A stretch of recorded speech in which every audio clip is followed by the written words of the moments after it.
Chapter 2. The Proposal. The waiting room of the law firm smelled of lemon polish and old money. Jocelyn smoothed the fabric of her skirt for the 10th time. She sat on the edge of a plush leather chair, her spine rigid. The broker had been efficient. Mr. Vincent is looking for a candidate today. Be there at 9. She checked her watch. 8:58 a.m. The heavy oak door swung open. Jocelyn stood up instinctively. A man walked in. He wasn't what she expected. The tabloids usually showed Babe Vincent stumbling out of clothes, shirt unbuttoned, a blur of motion and vice. This man was stillness personified. He was tall, broad-shouldered, wearing a bespoke charcoal suit that fit him with architectural precision. His dark hair was neatly styled, not a strand out of place. He carried an air of authority that made the air in the room feel thin. Jocelyn's breath hitched. He was far more handsome in person. The blurry photos didn't do justice to the sharp line of his jaw or the intensity of his dark eyes. The man paused when he saw her. His hand froze on the doorknob for a fraction of a second. Gaston Collins stared at the woman standing by the chair. It's her. The realization hit him like a physical blow.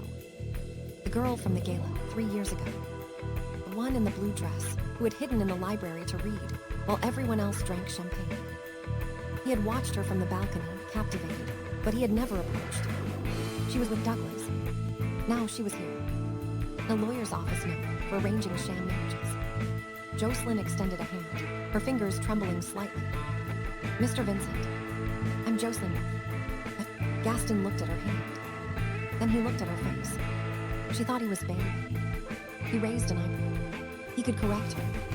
He could tell her that he was Gaston Collins, the heir to the Collins banking empire, and that he was just here to fire his incompetent estate attorney. But if he did that, she would apologize and leave. Please, Gaston said. His voice was deep, a smooth baritone that seemed to vibrate through the floorboards. He took her hand. His grip was warm, firm, and dry. Let's skip the formalities. He decided in that split second. If being Babe got him a conversation, he would be Babe. They sat at the mahogany table. Jocelyn slid a blue folder across the surface. My proposal, she said. Her voice was steady, but he saw the pulse jumping in her neck. 1 year.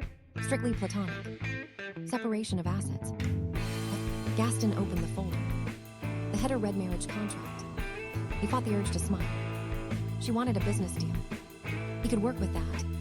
I need access to my trust fund, Jocelyn explained, her tone blunt. And you need respectability. Or a cover. She glanced at him, her eyes searching his face. She was trying to be polite about the rumors.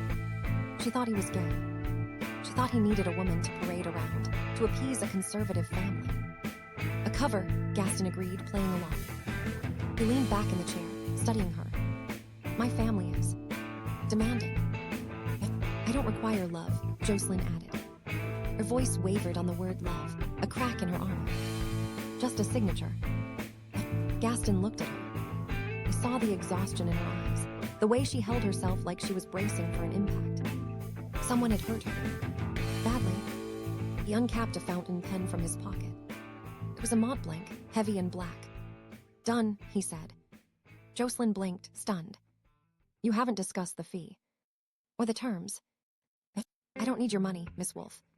Gaston signed the paper with a flourish. He made the signature illegible, a sharp, jagged scrawl that could be anything. He stood up, buttoning his suit jacket.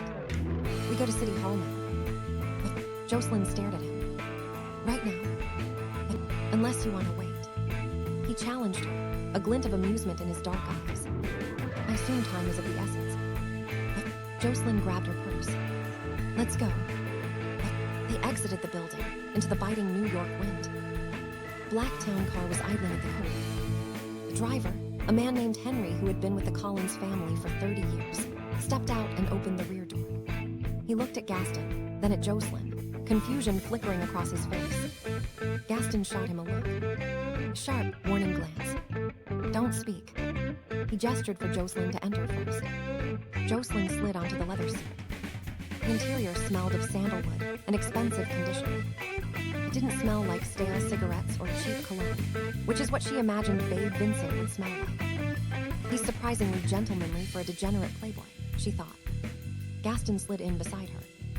The door clicked shut, sealing them in. City Hall, Henry, Gaston said.